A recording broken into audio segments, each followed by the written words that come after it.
Hi guys, my name is Michael and this is channel not just for the PS Vita fans. Welcome! The star of today's show is Crazy Taxi Classic, the PS Vita Android port.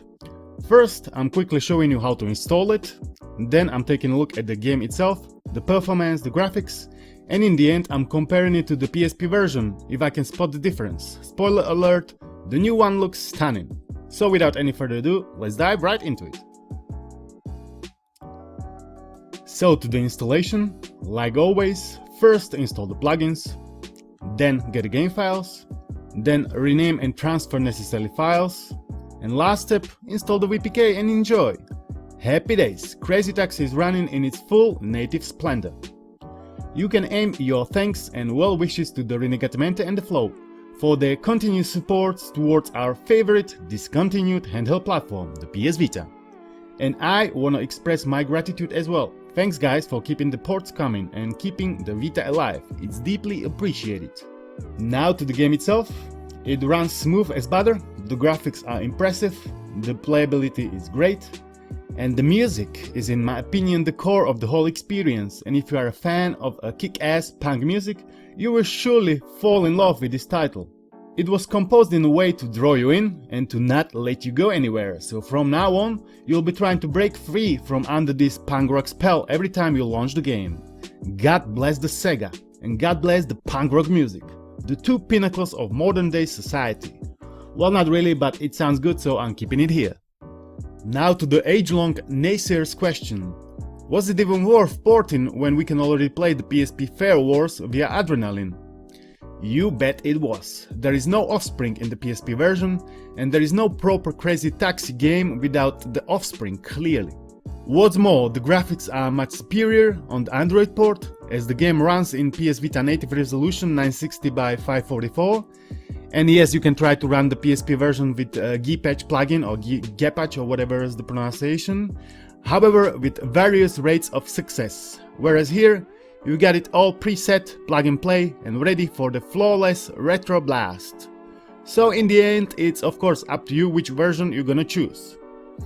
The best way though, at least from my point of view, is to get both of them, as in the PSP version there is also Crazy Taxi 2 included in the package, so you can play first one as an Android port and second one as a PSP bundle. Most of my time spent playing Crazy Taxi, I've been having fun with the second part, as I do really love the jumping mechanics, which is not present in the first part. Nonetheless, I'm happy and grateful for this port to be part of PS Vita library, as I feel there isn't much good racing games, and even though this port is not a proper racing game, it definitely scratched the itch to a proper Fast and Furious car chase experience, with occasional picking up customers in between along the way. And what about you guys? Do you like the new Crazy Taxi Android port? Are you gonna get it, or are you fine with the Adrenaline version? Let me know down below. We are coming to the part of the video where I tell you, if you enjoyed the video, please give it a thumbs up and share it with other PS Vita enthusiasts. It means a lot to me and to the YouTube algorithm. Don't forget to check out our Discord server and follow me on social media. You can now also buy me coffee. All the links are down below. Sub to the channel means you most likely won't miss upcoming content. There is roughly one video coming out every week. Thanks for watching guys, and I'll see you in the next one. Peace.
Production.